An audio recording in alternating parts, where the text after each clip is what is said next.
Now imagine time, the great unnamed villain, the unimpeachable tyrant of all narrative, pulling back, moving towards order instead of chaos. The raindrops now slowly, then quickly rise to the heavens. From puddles on the ground, water separates from dirt and forms into droplets that launch upward, like a million bullets being fired by the earth to heaven. As quickly as the hills around the small city rush down in a tide of mud to sweep it off the face of the earth, it rushed back up to its place, holding together tenuously. Houses and vehicles dislodged during the landslide are thrown back where they belong. People are returned to their respective lives. The school teacher is back in front of the classroom, going on and on about sine and cosine, then going off into tangents. The street vendor is back with his ware, waiting for the school to open its gate and feed the children his sweets.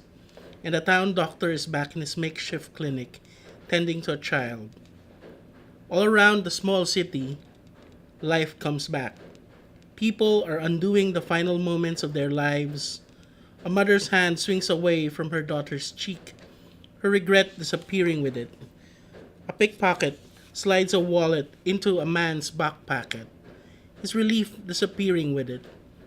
Teodoro picks up the mobile phone he had just set down before, and a conversation begins where it ended. His words climb back up to his lips and into the secret places where they come from.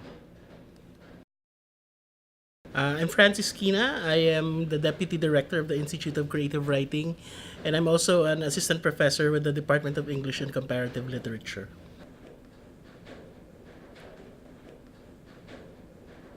That particular piece that I read is called Life After. My background as a writer is that I didn't really want to write or be a writer when I was younger. I really wanted to be a scientist.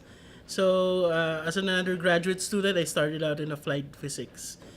So, this story, Life After, is kind of an attempt to meld ideas from physics with fiction. So, the story is basically um, what would happen if time moved backward.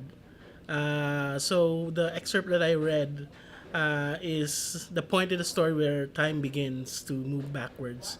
So, what we're seeing is people undoing the last moments of their lives.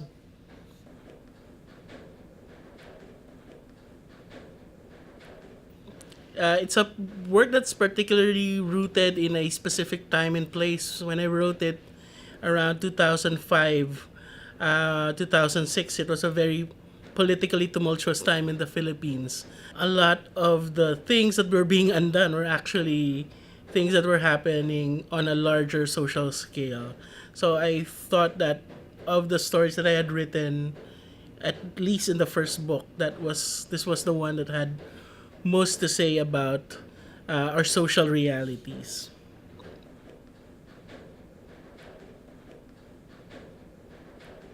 It's hard to think of one's own work in terms of the larger canon or how it's going to change everything.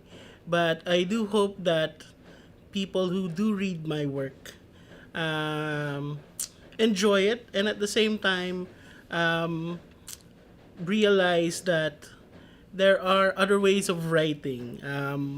The way I've written these stories in this first collection are kind of going against the grain of what was then um, the only, or rather the what was seen as the correct way of writing stories, the realist mode. So this was, I hope, more experimentation in writing fiction comes in, and I hope these stories sort of foster that movement.